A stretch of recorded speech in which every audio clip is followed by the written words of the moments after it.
Hey guys, welcome to the 26th lecture of the chapter Morphology of Flowering Plants. I am Harish Kumar और इस lecture में हम पढ़ेंगे Solanaceae family के बारे में।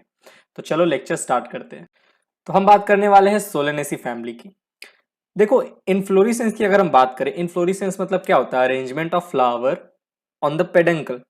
तो सोलेनेसी फैमिली में हमें किस तरह का फ्लावर अरेंजमेंट देखने को मिलता है? साइमोस, रेसिमोस, साइमोस मैंने आपको पढ़ाया था इनफ्लोरेसेंस वाले लेक्चर में, लेक्चर नंबर 13 में। सॉलिटरी एक्सिलरी का मतलब समझो क्या होता है। देखो, एक मेंबर है सोलेनेसी फैमिली का जिसका नाम है सोलेनम निग्रम, जिसे हम कॉमन भाषा में मकोई कहते हैं, मकोई का प्लांट। ठीक है, क्या होता है? देखो, ये पेडंकल है, मेन एक्सिस। ठीक है, एक मिनट जूम कर देता हूँ, अच्छे से दिखेगा। ये हमारा क्या है? पेडंकल है। ठीक है, मेन एक्सिस जिसे हम कहते हैं। यहाँ पे लीफ है। अब देखो, लीफ, ये जो लीफ है, लीफ के एक्सिस से ये फ्लावर निकला है। पेडिसल दिख रहा है, ऊपर में फ्लावर प्रेजेंट है और सिंगल फ्लावर है, सिर्फ एक फ्लावर है। सिंगल फ्लावर को हम क्या कहते हैं? Solitary flower. और ये फ्लावर कहां से निकल रहा है? लीफ के एक्सिल से। तो ऐसे अरेंजमेंट को हम कहते हैं solitary axillary arrangement of flower. ठीक है, और ये हमें किसमें देखने को मिलता है? सोलेनेसी फैमिली के मेंबर में। अब बात करते हैं फ्रूट की। फ्रूट कैसा होता है? बेरी होता है या कैप्सूल होता है? किस तरीके का फ्रूट? बेरी या कैप्सूल फ्रूट हमें देखने को मिलता है सोलेनेसी फैमिली में। सीड्स की बात करें तो बहुत सारे सीड होते हैं सोलेनेसी फैमिली के अंदर। मेनी सीड्स होते हैं। और कैसे सीड होते हैं? एंडोस्पर्मस होते हैं। अब यहाँ पे आया ट्विस्ट। मैंने तुम्हें क्या कहा था? डाइकॉट्स में सोलेनेसी किसका मेंबर है? डाइकॉट का मेंबर है, सबको पता है। मोनोकॉट का फैबेसी है और पोएसी है। और सोलेनेसी किसका है? डाइकॉट का है। ठीक है, डाइकॉट का, डाइकॉट क्लास का फैमिली है सोलेनेसी फैमिली। और ये फैमिली आपके एनसीईआरटी में भी है, तो ये इंपॉर्टेंट है। ठीक है, अब मैंने आपको बहुत ही स्पेसिफिकली बोला था कि ज्यादातर मोस्टली जो डाइकॉट क्लास के फैमिली होंगे उनमें सीड कैसा होगा? नॉन एंडोस्पर्मिक होगा। ठीक है, बट मैंने कहा था कि मोस्टली, कहीं कहीं पे एक्सेप्शन आएगा जहां हम देखेंगे कि डाइकॉट के फैमिली होने के बावजूद भी सीड एंडोस्पर्मस हो रहा है।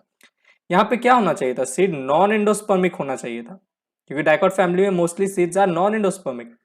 But solanaceae family is an exception, it is an exception, याद रखना। ठीक है, यहाँ मैं लिख दे रहा हूँ, एक्सेप्शन है। हमें यहाँ पे नॉन एंडोस्पर्मिक सीड देखने को मिलना चाहिए था, बट यहाँ पे क्या है? सीड है एंडोस्पर्मिक। तो सोलेनेसी फैमिली में seeds are endospermic, which is an exception.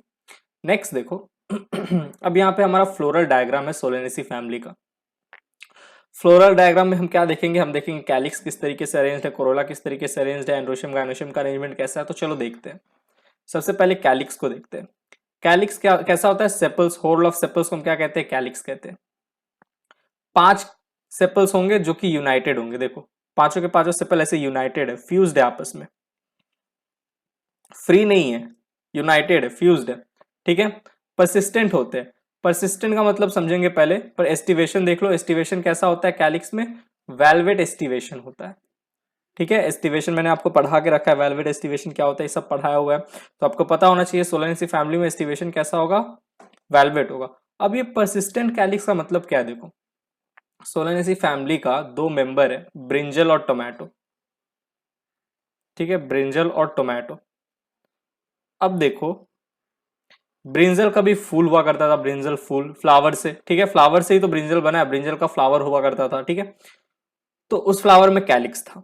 अब वो ब्रिंजल का जो फ्लावर था, वो उसके अंदर जो ओवरी था वो फ्रूट बन गया, ओव्यूल था वो सीड बन गया। तो ब्रिंजल के फ्लावर से ब्रिंजल का फ्रूट बना। और फ्लावर में होता है calyx, calyx, Corolla, androecium, gynoecium. तो जब ब्रिंजल फ्रूट बना फ्लावर से, तो देखो फ्रूट में भी आपको ये कैलिक्स दिख रहा है। तो कैलिक्स परसिस्टेंट होते हैं, फ्रूट बनने के बाद भी जाते नहीं है। जब ब्रिंजल फ्लावर था तब तो कैलिक्स रहा ही होगा, लेकिन ब्रिंजल जब फ्रूट बन गया तब भी कैलिक्स देखो गया नहीं है, परसिस्टेंट होता है कैलिक्स। ऐसे आपको टोमेटो में भी देखने को मिलेगा। ये क्या है? कैलिक्स है। ये जो ग्रीन कलर का आपको स्ट्रक्चर दिख रहा है, दीज आर परसिस्टेंट कैलिक्स, जो कि आपको सोलेनेसी फैमिली के मेंबर में देखने को मिलता है। अब हम बात करते हैं कोरोला की। कोरोला में देखो 5 पेटल्स होते हैं, हॉर्ल ऑफ पेटल्स को हम कोरोला कहते हैं। 5 पेटल्स है, ये भी यूनाइटेड है। यू कैन सी हियर, देखो यूनाइटेड है, आपस में फ्यूज्ड है, फ्री नहीं है, यूनाइटेड है। वेलवेट एस्टिवेशन है। तो कैलिक्स का भी एस्टिवेशन वेलवेट है, कोरोला का भी एस्टिवेशन वेलवेट है। याद रखना, सोलेनेसी फैमिली में कैलिक्स कोरोला दोनों में एस्टिवेशन कैसा होता है? वेलवेट होता है। नेक्स्ट अब हम बात करते हैं एंड्रोशियम की। 5 स्टेमेंस मिलकर एंड्रोशियम बनाते हैं। ठीक है, 5 स्टेमेन आपको दिख रहा होगा, 1 2 3 4 5, ठीक है। ऊपर वाले को हम एंथर कहते हैं, जो कि फिलामेंट से अटैच होता है। एंथर फिलामेंट स्टेमन का मैंने आपको पूरा पढ़ाया ही था कैसा होता है। एंड्रोशियम इपीपेटलस होता है। इपीपेटलस का मतलब क्या समझेंगे, देखो इपीपेटलस क्या होता है, ये मैंने यहाँ पे लिख दिया सी। सी किसको रिप्रेजेंट करता है, कोरोला को। जैसे कैलिक्स के से रिप्रेजेंट करते हैं एंड्रोशियम को ए से, वैसे कोरोला को सी से। और एंड्रोशियम को यहाँ पे मैंने लिख दिया, और यहाँ पे मैंने ये ऐसा एक ऊपर में ड्रॉ कर दिया। इसका मतलब क्या है, जो कोरोला और कैलिक्स है यानी कि जो पेटल्स है, पेटल्स और स्टेमन, एंड्रोशियम में क्या स्टेमन, ये आपस में कैसे होते हैं, अटैच्ड होते हैं, फ्यूज्ड होते हैं। आप देख लो, खुद देख लो, फ्लोरल डायग्राम में भी आपको दिख रहा होगा। ये हमारा क्या है, पेटल है, और ये हमारा क्या है, स्टेमन है। पेटल और स्टेमन देखो आपस में फ्यूज है। जो आप देख रहे होगे, ये जो हमारा स्टेमन है, इसका जो फिलामेंट है, ये किससे जाके अटैच्ड है, कोरोला से। तो इस अटैचमेंट को जब एंड्रोशियम कोरोला के साथ अटैच होगा, तो हम ऐसे एंड्रोशियम को कहेंगे एपिपेटलस एंड्रोशियम। रिप्रेजेंट कैसे किया जाता है, सी कोरोला ए लिख दो और ऊपर में ऐसे ये बना दो, ठीक है। तो ये दर्शाता है एपिपेटलस एंड्रोशियम को। ओके नेक्स्ट देखो, अब हम बात करते हैं गाइनोशियम की। बाइकार्पिलरी ओब्लिकली प्लेस्ड होता है। बाइकार्पिलरी मतलब दो कार्पल का बना होता है गाइनोशियम सोलेनेसी फैमिली में, और ओब्लिकली प्लेस्ड है। ये देखो ओब्लिक, ऐसे ओब्लिक, हम लोग वो ओब्लिक देते हैं ना, ऐसे ओब्लिक, तो ये ओब्लिकली प्लेस्ड होता है कार्पल किसके, गाइनोशियम के अंदर, ठीक है। सिन कार्पस कार्पल होता है। सिन कार्पस का मतलब समझेंगे, ये जो दो कार्पल है जिससे गाइनोशियम बना, ये दोनों कार्पस आपस में फ्यूज्ड है, इसीलिए कहा गया सिन कार्पस। अगर ये दोनों के दोनों कार्पल फ्रीली प्रेजेंट होते, फ्री, तो हम उसे कहते हैं एपोकार्पस। बट जो कि ये जो कार्पल है बाइकार्पिलरी, दोनों कार्पल आपस में फ्यूज्ड है, इसीलिए सिन कार्पस लिखा गया है। ओके, सुपीरियर ओवरी है, यानी कि ओवरी का पोजीशन कैसा है, ऊपर में, थैलेमस से ऊपर। थैलेमस जो होता है, थैलेमस के ऊपर अगर ओवरी है कार्पल का, तो ऐसे ओवरी को हम कहते हैं सुपीरियर ओवरी। बाइलोक्यूलर, दो चेम्बर प्रेजेंट है ओवरी के अंदर। Excuse me. अब देखो, now let's talk about placentation. Placentation is axile in the members of solanaceae family. मैंने आपको जब प्रेजेंटेशन में पढ़ा रहा था गाइनोशियम वाले लेक्चर में, तो मैंने आपको एक्साइल प्रेजेंटेशन समझाया था। पूरा टोमेटो का एग्जांपल लेके, टोमेटो का ट्रांसवर्स सेक्शन काट के हमने अच्छे से स्टडी किया था। तो आपको पुराने लेक्चर ध्यान में होने चाहिए, ठीक है।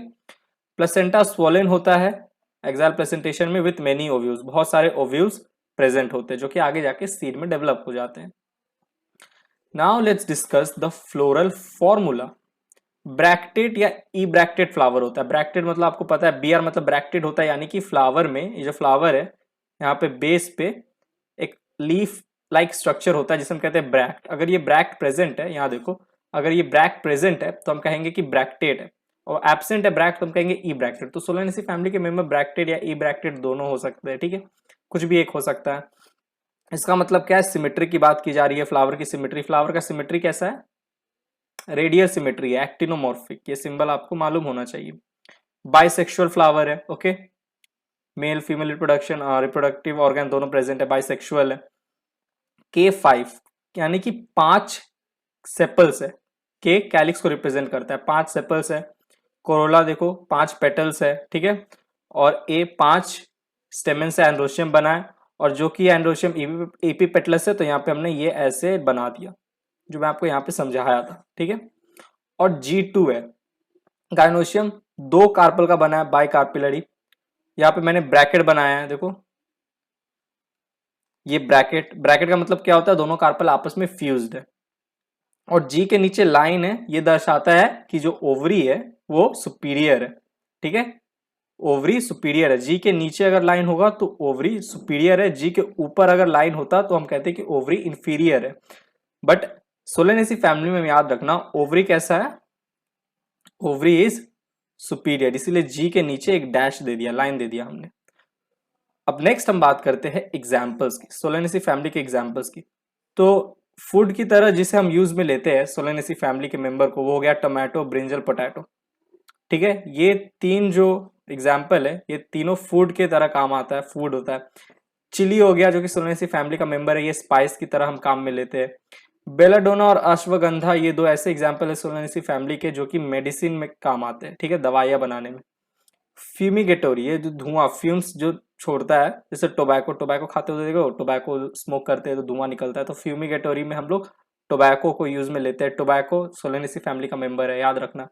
ऑर्नामेंटल, सजाने वजाने के लिए पिटूनिया और एट्रोपा को काम में लिया जाता है। ये जो दो मेंबर है सोलेनेसी फैमिली के, ये ऑर्नामेंटल्स की तरह काम में लिए जाते हैं। तो यहाँ पे हमने सोलेनेसी फैमिली के बारे में डिस्कस किया। तो गाइस यहीं पे लेक्चर खत्म होता है। आई होप तुम्हें लेक्चर समझ में आया होगा। समझ में आया तो प्लीज वीडियो को लाइक करना, निटोलॉजी को सोशल मीडिया पे फॉलो करना, इंस्टाग्राम पे, फेसबुक पेज पे, ट्विटर पे, और सबसे इंपॉर्टेंट बात, जो निटोलॉजी का चैनल है इसको सब्सक्राइब करो। यहाँ पे तुम्हें चैनल का लोगो दिख रहा होगा, उस पर क्लिक करो, चैनल को सब्सक्राइब करो। और अगर तुम्हें निटोलॉजी के नोट्स चाहिए तो टेलीग्राम पे जो निटोलॉजी का चैनल है इसको जाकर ज्वाइन करो। यहाँ पे मैं नोट्स अपलोड करता हूँ, तो तुम्हें यहाँ से नोट्स मिल जाएगा। और अगर तुम्हें और भी वीडियोस देखने हैं निटोलॉजी के, तो यहाँ वॉच मोड के नीचे क्लिक करो और भी वीडियोस देखो, अपने दोस्तों के बीच में शेयर करो। तो चलो नेक्स्ट लेक्चर में मिलते हैं। Bye, thank you, take care.